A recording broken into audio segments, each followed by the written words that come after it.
Hello good people, কি অবস্থা সবার, কেমন আছেন? আশা করছি সবাই অনেক বেশি ভালো আছেন আর আপনাদের সবার ভালো থাকারই কথা। আমি মিনহাজ চলে এসেছি আবার একটা নতুন ভিডিওতে। তো আজকে 16ই ডিসেম্বর, মহান বিজয় দিবস। বিজয় দিবসের শুভেচ্ছা সবাইকে। তো আজকে পুরোটা দিন আমি শুয়েছিলাম যেহেতু ছুটি। সন্ধ্যার দিকে খবর পাইলাম যে বাসার পাশে নাকি অনুষ্ঠান হচ্ছে স্কুলের। তো ভাবলাম সেখানেই যাই। তো যাই দেখি বাচ্চাদের অনুষ্ঠান, এখানে এদের নাচ টাচ তো কোনো কিছু আমার মাথার ভিতর ঢুকছিল না। তারপরেও যাই হোক দাঁড়ায় ছিলাম আর দেখলাম আর কি।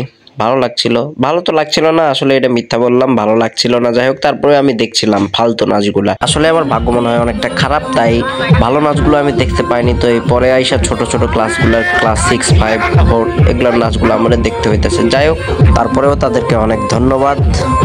আসলে আমি বুঝতেছিলাম না যে এই নাচগুলা দেখার জন্য এত মানুষ কিভাবে এত ধৈর্য সহকারে বসে থাকে। ভাই আমার তো ধৈর্য কুলাইলো না আর কি। এত সস্তা ডান্সও মানুষ স্টেজের উপরে দেয়। যাই হোক তাদের আমি অপমান করতে চাচ্ছি না, তারপরে মুখ দিয়ে এসব ওয়ার্ডগুলো বের হচ্ছে। যাই হোক তারা ভালো কিছু করুক, তারা যাই হোক আমার চেয়ে ভালো আছে, কারণ আমি তো স্টেজে কোনোদিন উঠিই নাই, তারা তো উঠছে। আর এই যে শুরু হয়ে গেছে ছোট পিচ্চির টিকাতলির মোড়। বাহ বাহ বাহ বাহ বাহ বাহ বাহ, এত সুন্দর নাচ! ও এগুলা নাচ আমরা খুব ভালো পারি ছেলেরা। আমি এক পাশে দাঁড়ায় ভাবতেছি যে যদি এটা টিকিট দিয়ে ঢোকানোর ব্যবস্থা থাকতো তাহলে মনে করেন আমার পুরো টাকাটাই গচ্চর যাইতো।